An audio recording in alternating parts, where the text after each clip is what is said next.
Bigfoot The Unforgettable Encounter is another one of those family-friendly Bigfoot movies, trying to hang on to the coattails of Harry and the Hendersons. But looking through the cast, there is some decent talent here. So, let's watch Bigfoot The Unforgettable Encounter and see how it is.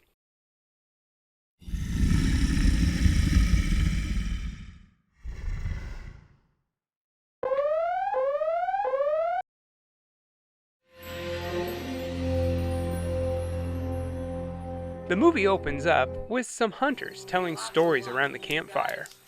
One guy swears that he saw Bigfoot and even chased him out of the woods. Eventually, one guy calls it an early night and heads to bed.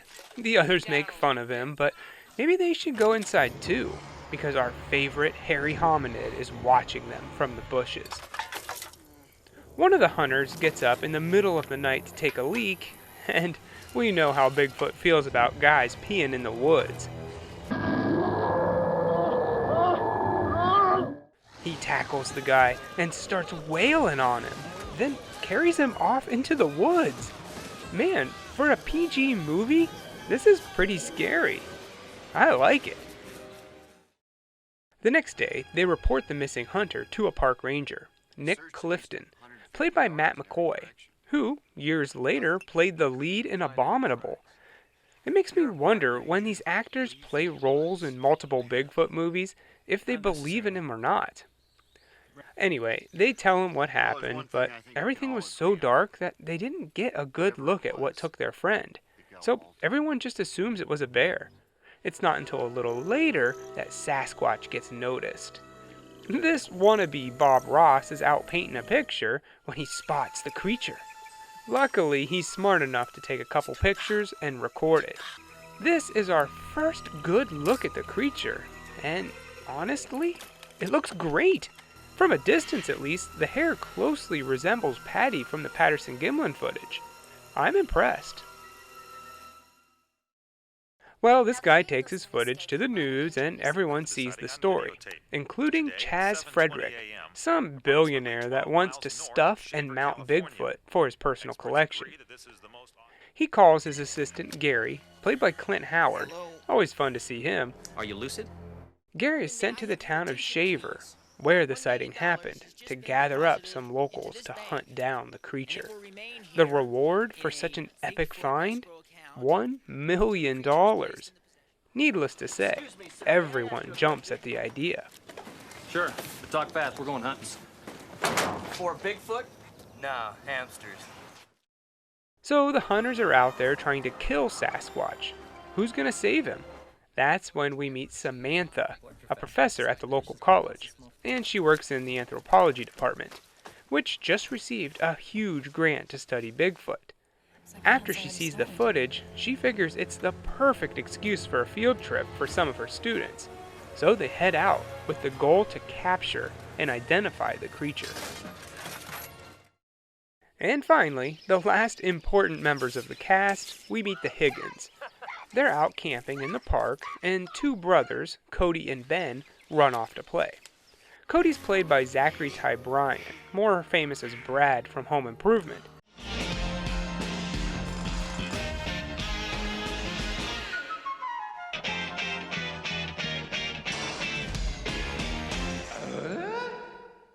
And actually, this is his film debut. Anyway, the brothers split up and explore the forest with the goal of meeting up later. But Cody is a no-show. It's dark by the time Ben wanders back to camp, and another park ranger is there telling the family that they need to go. They're shutting down the park due to that hunter going missing. When the dad asks what happened, the ranger actually tells him that Bigfoot took him, like he'd believe him. We have reason to believe a Bigfoot is responsible. Well, anyway, when they see Ben come back to camp alone, they fear the worst for Cody. The next day, a search party is gathered up for Cody and the missing hunter. And just in general, Bigfoot. Sam is there as well, and she meets with Ranger Nick. She asks him to put a stop to killing this majestic creature. But what can he do? Technically, it doesn't exist, so it's not endangered. We hop over to Cody for just a little bit, who's still wandering around the woods. But he's being watched. Now, a lot of stuff happens that isn't too important. Sam rents a helicopter to help her track down the creature. Some hunters blow away a tree that they thought was Bigfoot. Ah, that ain't nothing but a tree stump. And search and rescue come back empty-handed. There is a funny part with Frederick, however, that I want to talk about, because he is me. Bigfoot. What a joke. If you ever wanted to know what the conversation is like around the dinner table when all my family says Bigfoot doesn't exist, this is how I act. You don't believe in Bigfoot, is that it?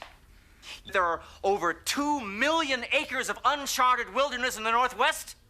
What about the bones? He wants to know about the bones. Let me tell you about the bones. Mr. Frederick, you really don't have to. No, I want to. Anyway, now we can hop back over to Cody, who is having a pretty bad time because he falls right into a bear. He runs and manages to get away, but then his foot gets stuck in a bear trap. That sucks. The bear is getting closer and closer, and then it eats Cody, and that's the end. Kind of a weird way to end the movie, but at least it was realistic. No, obviously, that's not what happened. Of course, Bigfoot comes to save the day.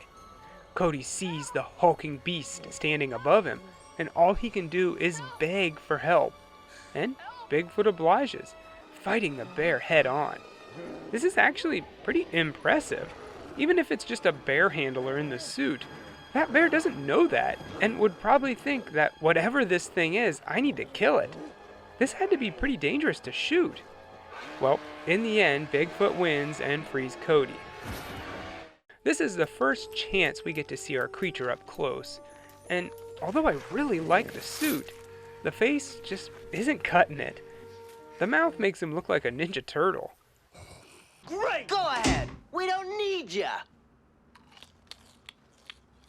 Park rind? They both tend to their wounds and quickly become friends. They wander around the woods together, and Cody shows him how to shake hands and even wears sunglasses. There's something I never thought I would see. Eventually, Bigfoot hears a helicopter coming, and he knows that that's bad news. It's the professor and her team. They manage to shoot the creature with tranquilizer darts. It takes a few, but eventually they get him down. Despite Cody's best efforts, they still manage to get Bigfoot and load him up. But hey, that's better than the hunters getting him and killing him. Back in town, old Biggie is put on display for a little bit, and everyone gathers around to see him. Cody's there, and Bigfoot reaches out for help, but there's nothing he can do. For now. Walter, the lost hunter, is found and taken to the emergency room. He tells Ranger Nick that he was attacked by a bear, but that it buried him when it thought he was dead. I don't know about you, but I've never heard of a bear doing that before.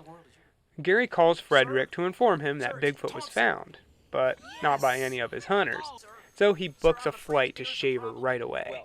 And the professor gets a few academics to come to the big reveal set for the next day.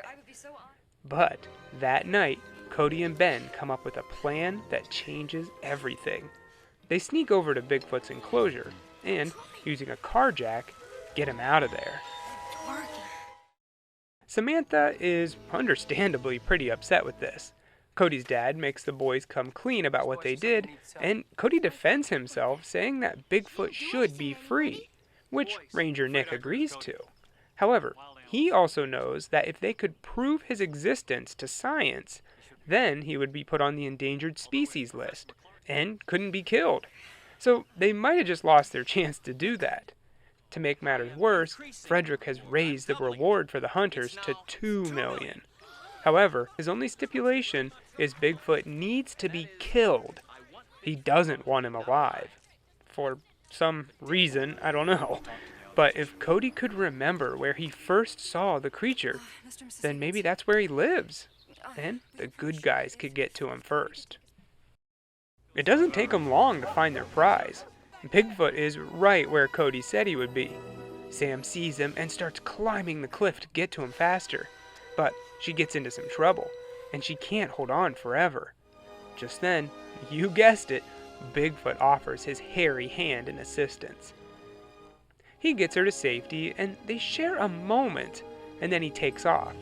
And, despite him just saving Sam's life, she still fires a trank at him. Bigfoot looks back like, that bitch, and eventually is knocked out cold. When the others catch up to her, she knows what she did was wrong.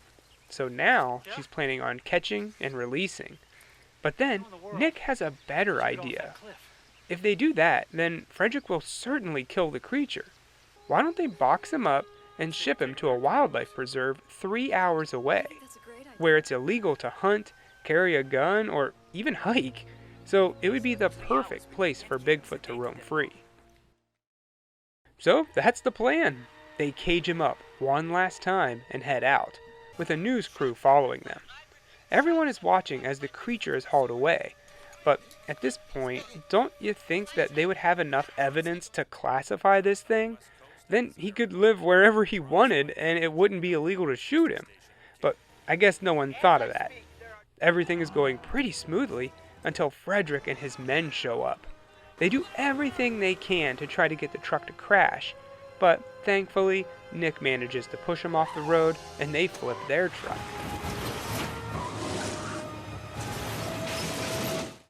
The good guys make it to the sanctuary and release Bigfoot. But then, Frederick comes barreling in with a crazed look in his eye. All the other hunters know that they can't shoot in here or else they'll go to prison. But Frederick doesn't care. He takes aim and fires at the creature. With Cody saving him, Nick tackles Frederick and arrests him. In the end, Bigfoot runs off and Cody stops him. They shake hands like he taught him to earlier on, and everyone lives happily ever after. And that was Bigfoot The Unforgettable Encounter. Pretty standard as far as family-friendly movies go. It started out pretty good, scary even, but by the end I was just like, okay, is it over yet? I do have mixed feelings about the suit. Like I said, from a distance it looks great, but the face just kind of ruins it. I will give them credit for using animatronics in the face to kind of liven it up a little bit, but it doesn't look ape-like at all. I guess they had to do something that wasn't too scary for kids, but still, Harry and the Hendersons did it so much better. There's quite a bit of plot holes too that don't make sense. For example, why did they think Frederick wouldn't come back to hunt for Bigfoot in the animal sanctuary? He obviously thinks of himself above the law. If anything, he would just come back later when all the hype died down and find him then. I mean, the sanctuary is huge, but still, he's a billionaire.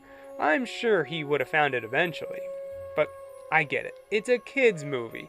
It wasn't made for high-thinking intellectuals like me. I've been pretty hard on this movie, but in reality, it's not that bad, and it did set out what it meant to do. Entertain kids with Bigfoot. The acting from the main cast is good, and the cinematography looked good too. Watch it if you have kids, and if you want something other than Harry and the Hendersons for once. I give it 2 cool Bigfoots out of 4.